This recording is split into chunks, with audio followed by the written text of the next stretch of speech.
Assalamualaikum warahmatullahi wabarakatuh. Bismillah, alhamdulillah, wassalatu wassalamu ala rasulillah Sayyidina Muhammad ibn Abdillah wa ala alihi wa ashabihi wa man tabi'ahu ila yaumil qiyamah. Rabbi syrah li sadri wa yassir li amri wahlul 'uqdatam min lisani yafqahu qawli. Pemirsa yang saya hormati, puji syukur alhamdulillah pada kesempatan ini kita sampai di bulan suci Ramadan. Mudah-mudahan Ramadan kita menjadi pembersih dosa-dosa kita, sebagaimana sabda Rasulullah SAW, man shoma Ramadana imanan wa ihtisaban ghufira lahu ma taqaddama min dzanbih.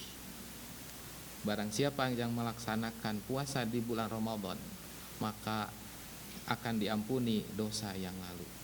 Bahkan hadis yang lain, man qoma ramadhana imanan wa ihtisaban ghufira lahu ma taqaddama min dzanbi.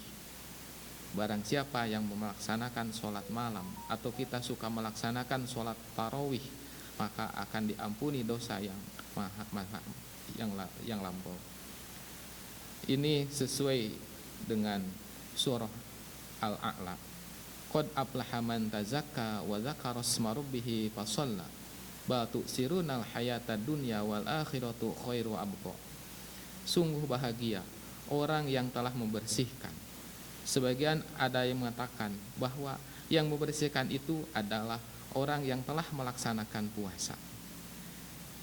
Yang lain mengatakan bahwa orang yang bersih itu adalah orang yang telah melaksanakan zakat fitrah.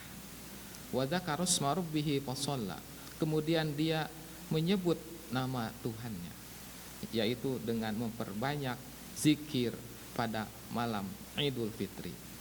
Kemudian fasalla, dia melaksanakan sholat, yaitu sholat Idul Fitri, yang mana pantas kebahagiaan ini diekspresikan dengan pakaian yang baru, atau perhiasan yang baru, atau makanan dan lain-lainnya. Ini tidak lepas dari hadis yang masyhur bahwa suatu waktu Nabi Muhammad SAW melihat anak-anak gembira dengan pakaian baru dan makanannya pada hari raya Idul Fitri. Namun Nabi melihat ada seorang anak yang menangis. Ketika ditanya oleh beliau, anak tersebut menjawab, bagaimana saya tidak menangis? Anak yang lain bahagia karena masih punya orang tua yang membalikan baju baru, kemudian pakaian baru, sendal baru, serba baru. Kemudian sementara saya tidak bisa karena orang tua saya meninggal membela agama Rasulullah SAW. Nabi pada saat itu hatinya terenyuh. Kemudian beliau menawarkan kepada anak tersebut, maukah engkau apabila Muhammad jadi bapakmu, kemudian Aisyah jadi ibumu, Fatimah jadi saudaramu? Dengan gembira anak tersebut tentu menerimanya. Kemudian Rasulullah SAW membawa anak tersebut, kemudian beliau dandani, kemudian beliau beri minyak wangi, sehingga anak tersebut yang tadinya sedih menjadi bahagia bersama teman-teman yang lain. Saking bahagianya sehingga teman-teman yang lainnya menjadi heran, yang tadinya nangis sekarang jadi gembira. Kemudian anak yatim tersebut menceritakan bahwa saya punya orang tua baru, yaitu Muhammad SAW. Mendengar perkataan tersebut, anak-anak yang lain ingin orang tuanya supaya meninggal, supaya orang tuanya diganti oleh Muhammad Rasulullah SAW. Begitulah Nabi Muhammad SAW membahagiakan anak-anak di Idul Fitri. Namun ada hal-hal yang penting, bahwa para ulama mengatakan Idul dunya tazkiratul li'izil akhirah. Lebaran di dunia menjadi peringatan lebaran di akhirat. Orang bisa bahagia melaksanakan lebaran di dunia biasanya diawali dengan persiapan. Bahkan ibu-ibu sekarang itu ada yang mulai dari bulan Syawal sudah menabung untuk bisa dipakai nanti pada saat lebaran. Kalau dengan persiapan yang matang, tentu lebaran di dunia menjadi kebahagiaan, menjadi sempurna. Namun jangan lupa, wal akhiratu khairu abqa, bahwa akhirat itu lebih baik dan lebih kekal. Jangan lupa, kita boleh berlebaran di dunia dengan pakaian yang bagus, dengan perhiasan, dengan makanan dan lain-lainnya, tapi kita jangan melupakan lebaran di akhirat. Bisa jadi kita memakai pakaian yang bagus di dunia, tapi di akhirat kita seolah-olah tidak berpakaian. Ada yang mengibaratkan bahwa sholat itu diibaratkan sebagai celananya, kemudian baju sebagai puasanya, kemudian ibadah haji sebagai tutup kepalanya, zakat sebagai sandalnya. Apabila orang memakai pakaian yang bagus tapi tidak melaksanakan sholat atau sholatnya tidak bagus, mungkin nanti di dunia boleh lebaran, tapi di akhirat mungkin dia itu tidak akan lebaran. Karena apa? Karena sholatnya di dunianya bolong, bahkan tidak sholat sama sekali. Mungkin bisa jadi di dunia paling gagah, tapi di akhirat dia akan menanggung malu yang luar biasa. Oleh karena itu, ketika kita bisa berbahagia berlebaran di dunia, maka kita pun jangan lupa untuk bisa berlebaran di akhirat, yaitu dengan kita memperbanyak amal soleh. Apalagi kita telah melaksanakan latihan selama bulan puasa.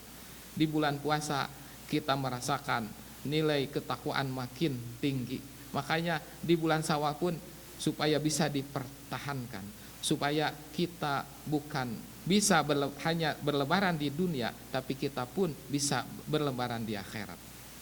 Seorang orang tua bisa bahagia tatkala bisa membelikan pakaian untuk anaknya, tapi jangan lupa untuk memberi pakaian akhirat untuk anak tersebut. Kalau kita tidak bisa melatih anaknya beribadah, melaksanakan sholat utamanya, mungkin nanti di akhirat kita berlebaran dengan anak sementara anak tersebut tidak memakai celana. Saya yakin kalau lebaran anak tidak mempunyai celana, maka anak tersebut tentu orang tuanya akan malu membawanya. Seperti begitu seorang tua. Maka dalam Al-Quran dia katakan, al-malu wal banuna zinatul hayatid dunya, harta anak-anak adalah perhiasan dunia. Wal baqiyatus sholihatu khairun inda rabbika sawaban wa khairu amala. Sementara yang kekal, yang soleh itu lebih baik munggu Tuhan pahalanya dan lebih baik nanti akhirnya, lebih baik masa nantinya. Kalau lebaran di dunia itu tidak akan lama. Kalau kita memakai pakaian yang bagus, ada yang sampai di depan kaca gagahnya, ada pula yang sampai jalan, sebab nanti pakaian tersebut tidak lagi menjadi kebanggaan setelah lama. Tapi kalau di akhirat itu lebih baik dan lebih kekal, lebih baik daripada di dunia. Kalau makanan di dunia hanya nikmatnya hanya sampai tenggorokan, tapi di akhirat mah kenikmatan makanan akan abadi sampai nanti makanan tidak akan menimbulkan kejelekan. Begitu pula di akhirat sebaik-baiknya lebih kekal. Maka kalau kita membayangkan kenikmatan dunia, biasanya tentu kenikmatan tersebut tidak akan sesuai apa yang kita gambarkan. Kita harus siap kecewa dengan dunia. Tapi kalau kita mendapat kenikmatan akhirat, maka kita akan memperoleh kenikmatan di luar dugaan. Kalau kita taruhlah membayangkan kenikmatan akhirat itu 100, maka yang akan kita peroleh di akhirat itu lebih dari 100. Makanya dengan lebaran di dunia, jangan sampai kita melupakan lebaran di akhirat. Kalau kita untuk bisa bahagia di dunia harus persiapan yang matang, persiapan yang lama. Begitu pula agar kita bisa berbahagia di akhirat atau berlebaran di akhirat, kita pun perlu persiapan yang matang untuk nanti bekal di akhirat.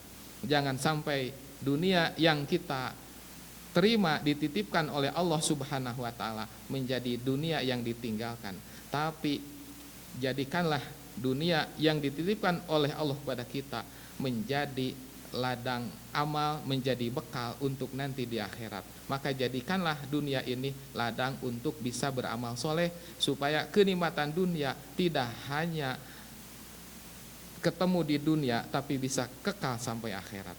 Rupanya sekian, mudah-mudahan ibadah puasa kita diterima oleh Allah Subhanahu wa taala, sehingga apa yang telah kita laksanakan khususnya selama bulan Ramadan ataupun amal-amal soleh lainnya menjadi bekal nanti di akhirat, sehingga kita di akhirat tidak termasuk orang yang celaka, tidak termasuk orang yang merugi, tapi termasuk orang yang bahagia seperti bahagianya kita berlebaran di dunia. Kurang lebihnya mohon maaf.